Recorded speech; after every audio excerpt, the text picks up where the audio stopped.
Nemanau, kad reikės daug laiko, kad atsirastų pinigų, nes, kaip sakiau, jau nuo 3 kurso susiranda studentai darbų, tai net tuo metu ir ateina pinigai patys.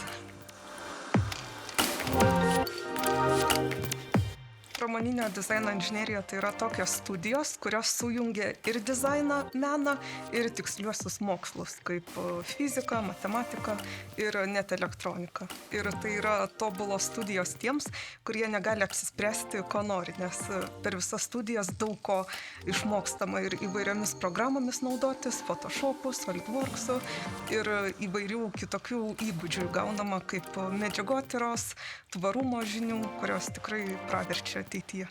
Pramoninio dizaino inžineriją baigus, kad bus žinoma spręsti problemas, tobulinti jau esamus produktus, taip pat kurti tokius gaminius kaip kėdės, suolus ir kitus baldus, šviestuvus. Ir buvo darbas, kad reikia paimti esamą gaminį ir jį padaryti tvaresnį. Ir man labai patiko tiesiog ieškoti kitų analogų, kitų medžiagų ir net dabar galvoju, kad norėčiau magistrą tęsti kažkas aplinkosaugą.